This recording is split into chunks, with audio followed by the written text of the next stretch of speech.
Bonjour, je m'appelle Andréane, coordonnatrice clinique ici à ABC Clinique Santé à Valleyfield. Hi, I'm Caitlin.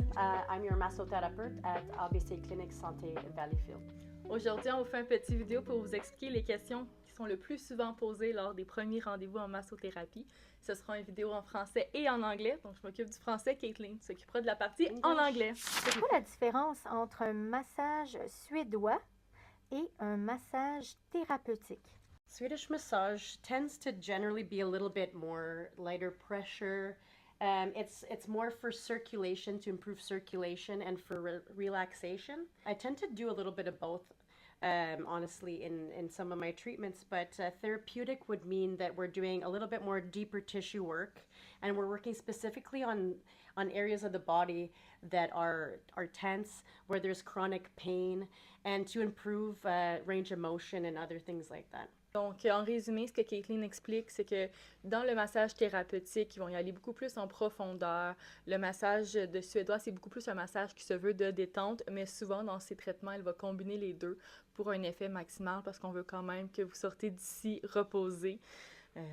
Donc, ça résume là, le massage suédois versus le thérapeutique. C'est sûr que ça va également, là, les bienfaits de la massothérapie en général, ils vont y être, c'est-à-dire améliorer la circulation sanguine. Ça va calmer le système nerveux également. Je crois que ça fait le tour de la première question. Donc, on va y aller pour la deuxième question. On entend souvent pas de douleur, pas de gain. Est-ce qu'un massage thérapeutique doit forcément faire mal pour être efficace ou est-ce qu'on peut réparer un muscle en douceur? There definitely does not need to be a severe amount of pain with deep tissue work. Sometimes too, if we apply too much pressure, it actually can damage the tissue.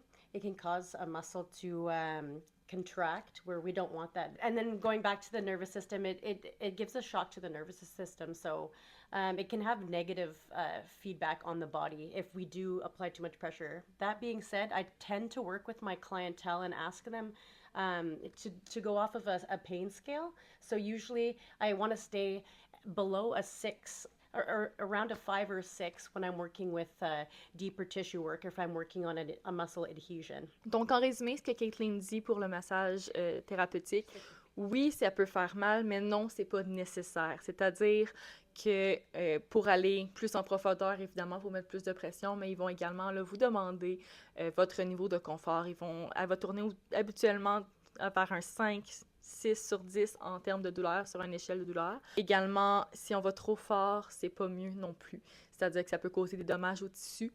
C'est pas nécessairement ce qu'on veut ici non plus. Une des questions qu'on se demande le plus souvent en tant que patient, c'est qu'est-ce que je fais de mes vêtements? Qu'est-ce que j'enlève? Qu'est-ce que je garde? Est-ce que je garde mes sous-vêtements? Comment je me place sur la table? I tell people to disrobe to their level of comfort. So I want you to be comfortable on the table. If that means leaving your underwear on or your bra even, that's fine. We can always unclasp. Same for men too. You can leave your boxers. We can always arrange to tuck in the sheets. You're always going to be covered with the sheets on the table. As for placing on the table, usually I'll give instructions of how I want you to be placed before the massage even gets started. So either if we're lying on your back, I'll tell you where to put your head, and same thing for if we're facing down. Usually we'll put your head in the face hole, and we'll go underneath the sheets. I try to pull back the sheets to let people know that I want them to go underneath the sheets, and you'll cover yourself up with the sheets afterwards. Donc, en résumé, c'est assez simple. Si vous n'êtes pas confortable d'enlever votre soutien-gorge, vous pouvez le garder. On peut toujours le détacher lors du massage. Également, là, c'est la même chose pour les sous-vêtements. Donc, on peut les garder. Les hommes aussi, on peut garder les boxers si c'est comme ça que vous êtes le plus confortable.